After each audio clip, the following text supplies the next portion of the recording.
அடையாளமாகவும் விளங்குகிறது. திருவிளக்கின் சுடர் எப்போதும் மேல் நோக்கியே எரிகிறது. அதுபோல வாழ்க்கையில் எத்தனை துன்பங்களும் தடைகளும் வந்தாலும் மனம் தளராமல் உயர்ந்த எண்ணங்களுடனும் உறுதியான லட்சியத்துடனும் முன்னேற வேண்டும் என்பதே திருவிளக்கு நமக்கு கற்பிக்கும். பூஜை செய்தோம் திருமகளே வருக, திருவிளக்கின் ஒளியினை போல் வாழ்வில் ஒளி தருக.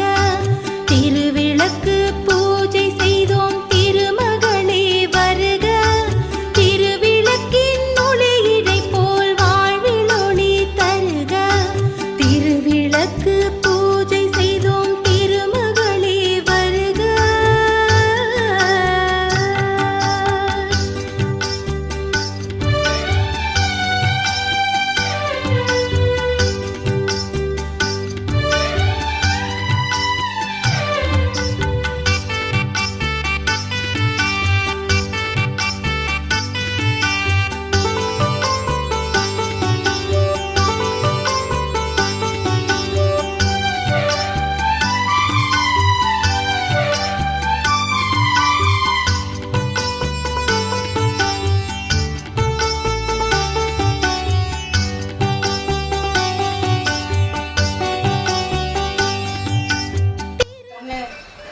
எல்கேஜி பி செக்ஷன் பவித்ர ஸ்ரீ.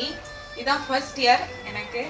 ஸோ எனக்கு ரொம்ப ஹாப்பி. என்னன்னா ஃபர்ஸ்ட் டவுட்டாக சேர்த்தேன் எப்படி இருக்கும் அப்படின்னு. ஆனால் இப்போ குழந்தைங்களுக்கு படிப்பை மட்டும் இல்லாமல் ட்ரெடிஷன் ஒழுக்கம் எல்லா விஷயத்தையும் நீங்கள் சேர்த்து கொடுக்கறதுல வெரி ஹாப்பி. தேங்க்யூ. அட்மிஷன் போட்டிருக்கேன். இந்த விளக்கு பூஜையில் கலந்துட்டு ரொம்ப ஹாப்பி. என் பொண்ணு ரொம்ப எப்படி பண்ணுவாங்கன்னு தெரியலம்மா, ரொம்ப எக்ஸைட்டடாக இருக்கேன், நீங்கள் போய் பார்ட்டிசிபேட் பண்ணி பாருங்க அப்படின்னாங்க. ஸ்கூலில் பண்ணுறதுன்றதால எப்படி இருக்குமோன்னு ஒரு இதுலேயே வந்தேன். ரொம்ப சந்தோஷமாயிடுச்சு, மன நிறைவாயிடுச்சு. எல்லாருக்கும் ரொம்ப thank you. Thanks sir. Actually first attend பண்ணும்போது என்னோட பையன் வந்து 3 மந்த் கன்சீவாக இருந்தேன். ஸோ வந்து இப்போ அவன் எல்கேஜி அட்மிஷன் போட்டு இப்போ பாஸ்ட் ஒரு 5 இயர்ஸாக நான் கண்டினியூஸாக பண்ணிக்கிட்டே வரேன்.